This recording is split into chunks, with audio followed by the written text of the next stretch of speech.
As Syria plunges into uncertainty following President Bashar al-Assad's departure, the nation faces a critical crossroads.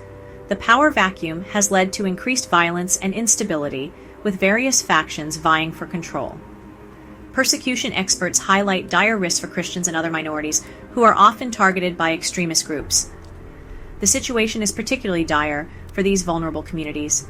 David Curry, head of Global Christian Relief, described Christians as caught in the crosshairs of war, facing threats from all sides. He emphasized the urgent need for international intervention to protect these communities.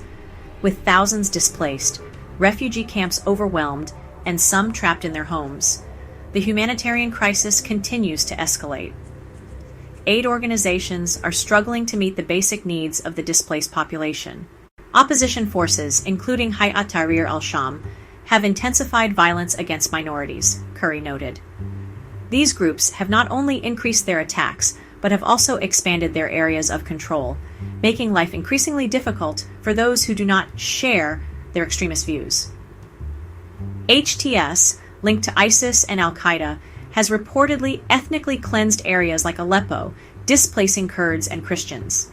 The situation in Aleppo is dire, with entire neighborhoods being emptied of their original inhabitants, replaced by those loyal to HTS.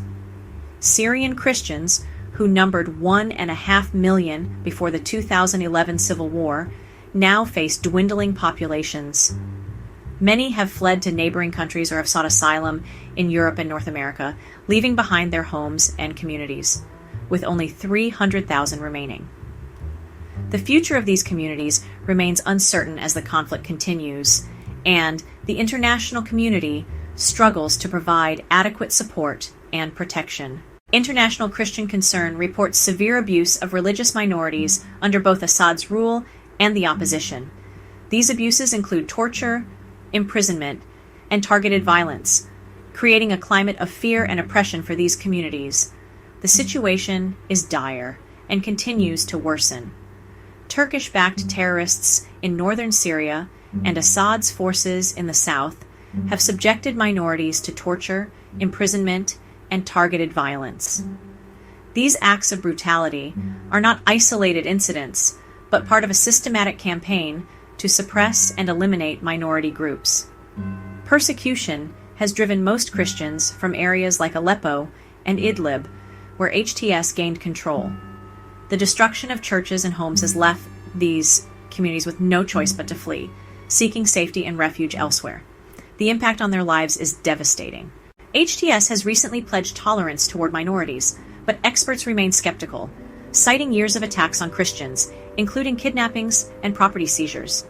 Organizations warn that past patterns of violence could resume, jeopardizing the survival of Christian communities in Syria.